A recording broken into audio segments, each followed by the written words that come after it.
Allah réside dans le cœur des porteurs de la foi, à travers son souffle de vie, qui n'est autre que la foi. Allah est le juge, l'arbitre, celui qui décide, tranche ou prononce. Ne trouvez-vous pas cela écrit dans l'évangile et la Torah? Chacun exulte de la portion de vérité qu'il possède et repousse les autres portions. Y a-t-il quelqu'un pour réfléchir? Allez-vous vous joindre aux porteurs de la foi? Leur bouche psalmodie le Coran provenant d'Allah. Leurs yeux parcourent l'évangile provenant d'Allah. Leur cœur recherche le sens caché de la Torah provenant d'Allah. L'unique sans associé, le seul. Voulez-vous sortir des ténèbres pour courir vers la lumière? Voulez-vous qu'Allah crée en vous un cœur pur qui renouvelle en vous un esprit bien disposé? Sachez que la purification ne se fait pas par l'aspersion, elle se fait par la mort de l'ego. Voilà une énorme tentation que celle de l'ego. Ne soyez pas idolâtres en disant nous sommes ceci, nous sommes cela. Dites plutôt, nous avons la foi, Allah seul. En vérité, ce n'est que des mots que vous avez inventés. Cela vous a divisé après avoir reçu le savoir. Encore une fois, pourquoi ne raisonnez-vous donc pas?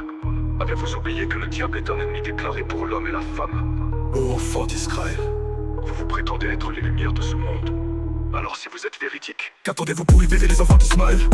Si vous l'êtes vraiment, montrez-nous le chemin dans cette obscurité. Si vous l'êtes vraiment, montrez-nous le chemin dans cette obscurité. Si vous n'êtes pas, alors ouvrez le Coran et devenez les lions du sanctuaire.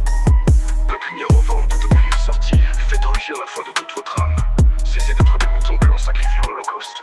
Confectionnez des armes en pensant vous mettre à l'abri hors l'arme suprême et la parole d'Allah. Si votre maison est bâtie par le mal, vous serez déçus de votre construction. Pensez-vous qu'il soit dur pour Allah de faire exploser vos propres bombes nucléaires sur lesquelles vous êtes assis? Pensez-vous que nous sommes sur terre pour tout y détruire? Ne sommes-nous pas les gardiens de la terre qui retourneront vers les cieux? Mohammed ne vous aurait-il pas averti que le grand trompeur est borné, que votre Seigneur n'est pas borné? Ô enfants d'Israël, Ne voyez-vous pas que votre drapeau n'est autre que l'œil? pensez-vous que c'est un bon ou un mauvais œil? Mauvais œil. Sachez qu'au royaume des aveugles, le borgne est roi. Sachez qu'aujourd'hui vous êtes des aveugles errants dans le désert de l'ego. Alors rappelez-vous de David. Rappelez-vous de David lorsqu'il se leva pour défendre le nom d'Allah. Rappelez-vous de ces paroles qui lui disent: Seigneur, tu m'as fait sortir d'une poubelle et tu as fait de moi un roi. Rappelez-vous comment Allah a donné vie et foi à la fois à l'homme tiré de la tourbe. Allah a sufflé de son esprit à Adam et lui a inspiré l'éternité de son âme. Tu m'as fait de moi un roi. Rappelez-vous comment Allah a donné vie et foi à la fois à l'homme tiré de la tourbe.